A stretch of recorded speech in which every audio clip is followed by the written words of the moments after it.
Se estima que el 90% de los juicios de guardia y custodia se resuelven a favor de la madre.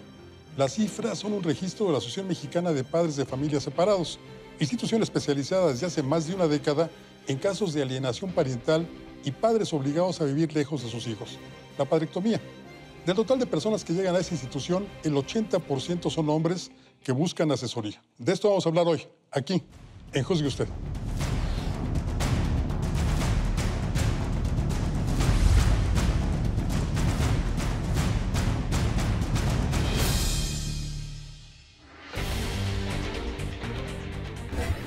Maestra Adriana Luna, bienvenida, buenas noches. Muchas gracias por la invitación. Usted fue directora jurídica del Sistema Nacional DIF. Así es. Bienvenida, buenas noches. Muchas gracias. Buenas noches. Maestro Andrés Linares, bienvenido.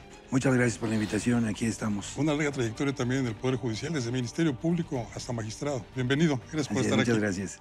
Hemos escuchado un nuevo término que, si mis lecciones de etimologías grecolatinas no están mal, quiere decir cortar a los padres. El término es padrectomía. De tomé, cortar, y padres, pues me imagino que quienes nos trajeron a la vida. ¿Qué es este fenómeno de la padrectomía, maestra? Bueno, pues desafortunadamente pues es un fenómeno que se ha ido incrementando en los últimos años. La separación de los niños de sus padres o de sus progenitores. Y yo recuerdo que aproximadamente como en el 2013 había separación en temas de divorcio. En una estadística de 100 matrimonios que había, 19 se divorciaban, ¿no? 19 parejas se separaban. Y esto afecta gravemente a los niños. Hay una afectación. Pero ese es un tema importantísimo. Pero yo creo que a este fenómeno de la padrectomía, como ahora lo señala Paco, que valdría la pena explicar, porque esto de padres separados se da a través de estadística que señala Adriana, pero también tenemos padres separados que no se han divorciado y padres que sin estar casados se separan y otros que tienen hijos estando separados. Sí, con toda razón. Entonces esto amplía el universo. Es todavía más que ese 20%. Así es, en cuanto a los de divorcio. Pero la fenotipia y los efectos también son diversos. Claro. No es lo mismo el fenómeno de padres que estando casados se separan, porque entonces esa separación lleva inmersa también la separación de los hijos de uno de ellos y de la familia de alguno de ellos. Y la cancelación de un contrato, el contrato matrimonial, ¿no? Pues, con ciertas condiciones que establecían, ¿no? A veces sí puede existir un contrato matrimonial, pero a veces pueden estar unidos simplemente y hay una separación. Aquí el tema fundamental, si estás de acuerdo, Andrés, y me lo permites, es la afectación o los efectos que causa justamente esta separación, ¿no? Hay una afectación directamente a la salud mental y física de los niños. No sé si tú consideres que yo hay coincido, otra porque además hablar de la separación de los padres, como lo señalamos ahorita, es de los padres que viven separados. Pero también hay padres que viven bajo el mismo techo, pero tienen conductas de separación. Entonces, también es un fenómeno muy complejo en donde la salud mental de los hijos se va a ver afectada de una u otra manera. ¿Esto es lo que sería la alienación parental? Eso se da en una consecuencia de los padres que viven separados y de los que están separados, aún viviendo bajo el mismo techo, en donde los hijos se tendrán que alinear con alguno de los padres, pero de manera o natural o tendenciosa. Lo más grave es cuando se hace de manera tendenciosa, porque uno de ellos está manipulando a los hijos para que tengan sentimientos adversos para el otro, ¿no? Así es. Siempre se ha dicho que la madre, en el caso de una separación, de un divorcio, es la más apta para tener la custodia de los hijos.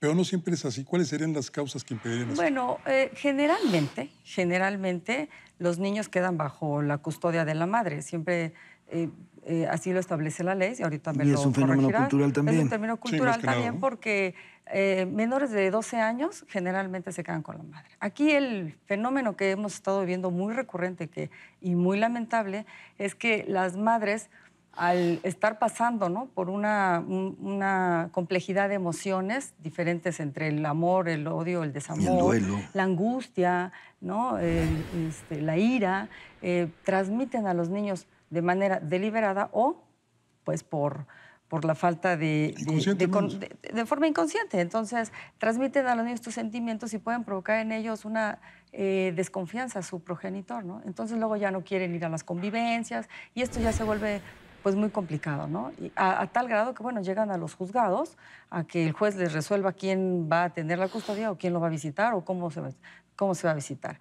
Y no debería ser así.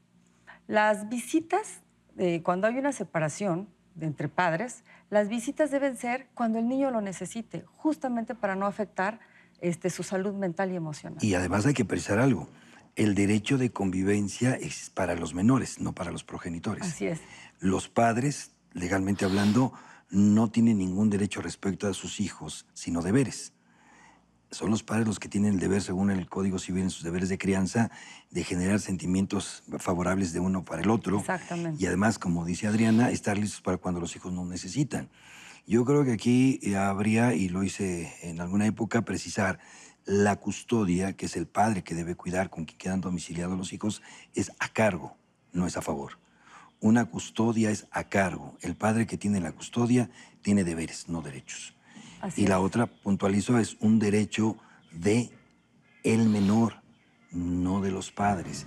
Y sobre todo eso tenemos que verlo porque cuando los padres son separados, utilizan a los hijos para combatirse entre ellos. Eso es. En eso ocasiones es el un caso. escudo, en ocasiones un arma, y no debe funcionar ni de una ni de otra manera. Sí, es el ¿Qué tan autocontrol, ¿no? frecuente es esto, de utilizar a No, los hijos como rehenes?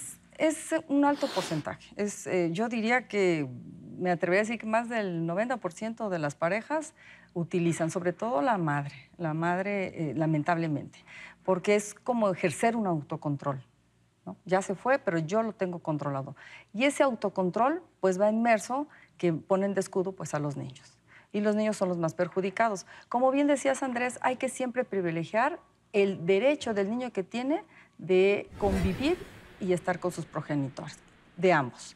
Y aquí se debe privilegiar siempre el interés superior del niño. ¿Qué quiere decir? Que siempre debe beneficiarse en lo que más le favorezca al menor. ¿Y cómo decide una autoridad judicial quién es más apto para tener la custodia de los hijos? ¿No es difícil eso? Yo creo que no es difícil cuando uno realmente atiende las circunstancias de cada caso. Yo parto de la premisa que ambos padres son aptos para cuidar a los hijos. Creo que también es otro problema cultural que tendríamos que combatir. Los padres normalmente en un litigio se dedican a denostarse o a descalificarse, cuando tendríamos que tomar como punto de partida que ambos son padres, ambos tienen las mismas posibilidades y los mismos deberes. Hay que buscar de entre los dos quién tiene mayores posibilidades. Hay que revisar, por ejemplo, ¿Posibilidades de qué tipo? socioeconómicas, personales y afectivas. emocionales, claro. Porque el padre separado difícilmente va a poder cuidar a sus hijos él solo o ella sola. Normalmente los padres separados con una vida como la actual, pues además tienen una fuente de ingresos y tienen que distraer tiempo y entonces necesitan una red de apoyo familiar. Entonces habría que ver quién tiene un mejor entorno, también quién tiene mejores posibilidades, horario de trabajo, disponibilidad, cercanía de la escuela, edad de los menores. O sea, es una situación multifactorial. Así es. O sea, no es cuestión de que tienes menos de 12 años con la mamá o con el papá, o que, por ejemplo, algún tiempo estuvo de moda la custodia compartida. Ese fenómeno de custodia compartida se da cuando están juntos. Lo que tendríamos que precisar son deberes en el ejercicio de patria potestad compartidos. Pero con quien está, sea la semana, el fin de semana, con el progenitor, padre o madre con el que está el menor, es quien tiene la custodia. Por mayor tiempo, por menor tiempo. Otro tema también sería el régimen de convivencias, porque no es lo mismo convivir con un padre algunas horas que hacerlo un fin de semana. O como dice Adriana, con quien yo coincido, cada que el hijo me necesite debo estar ahí pendiente. Claro Si que no sí. en presencia, sí en esencia. Y sobre todo tener mucho cuidado, ¿no? Que mencionabas, ¿quién es más apto? ¿No?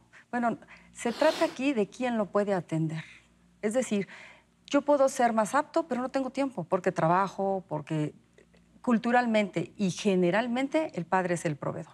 La madre siempre se queda en la casa, en el hogar, y tiene más tiempo para disponerlo. Bueno, ahí también hay que tener mucho cuidado, porque yo creo que los padres separados deben de estar en la alternancia de educación y cuidados. Así es. O sea, si yo soy el padre custodio y no tengo tiempo a una circunstancia extraordinaria, antes de pensar en mi familia, pensaré en la madre de mi hijo y a la inversa. Claro. O sea, no porque yo tengo la custodia tengo un poder omnívodo, omnipotente, sino que yo tengo deberes que a mi falta debe estar el otro progenitor.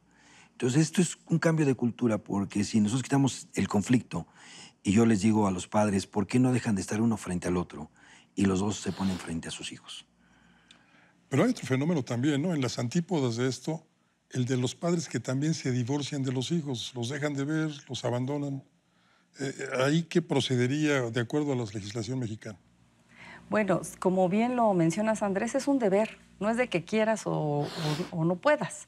Es un deber, es una obligación que tienen los padres, ambos, de dar, garantizarle a los niños sus derechos primordiales, ¿no? Alimentación, salud, bienestar, familia, incluso aún en la separación. Justamente esto es importantísimo, ¿no? Claro. Que los niños se sientan queridos, amados y que no guarden ese sentimiento de abandono. Nosotros como padres o como progenitores también amortiguamos el estrés cerebral, que quiere decir que durante todo este periodo el cerebro se debe desarrollar de manera adecuada. Y además somos la fuente emocional y cultural de los Claro. recursos y herramientas que tendrá el ser humano. Creo que aquí es muy importante hacer ese señalamiento de que los hijos deben de estar cuidados por ambos progenitores. Exacto. Y en cuanto a la pregunta que haces, Paco, creo que es importante que nuestro público lo sepa, porque a veces piensan que en derecho de familia no hay sanciones. O sea, efectivamente, yo no puedo obligar a un padre que vaya y que vea a sus hijos si no quisiera hacerlo o no pudiera hacerlo. Pero si no quisiera hacerlo, además de que puede no perder el ejercicio de patria potestad, que realmente no le afecta en nada, de acuerdo con la ley pierde derecho a ser alimentado. O sea, los alimentos son recíprocos. Un padre que no alimenta a sus hijos, pues no debe ser alimentado por el hijo y también puede adquirir incapacidad para heredar. Además puede configurarse también un delito ahí, ¿no? De Además. falta de alimentos y abandono, ¿no? ¿Qué tema? ¿Qué tema? El derecho familiar es verdaderamente apasionante y complicado por lo que se ve. Complejo. Complicado y complejísimo porque además afecta a nuestro mundo social. Es decir, si estos niños carecen de ese desarrollo adecuado, ¿no? La ley lo establece perfectamente, un desarrollo mental y físico adecuado. Se requiere tener adultos saludables, porque cuando un niño es expuesto a este tipo de situaciones, crece como un adulto desestructurado. Muchas gracias, maestro. Maestro, muchas Muy gracias. bien. Buenas noches. Buenas noches. Gracias. De la concordia que exista en la separación entre los progenitores depende la salud mental de los hijos y su desarrollo posterior. De eso platicamos esta noche con los expertos, pero lo que nos interesa es que juzgue usted. Soy Francisco Rodríguez, le agradezco su atención. Lo invito a que nos reencontremos aquí la próxima semana. Mientras tanto, le deseo como siempre buenas gracias y muchas, muchas noches.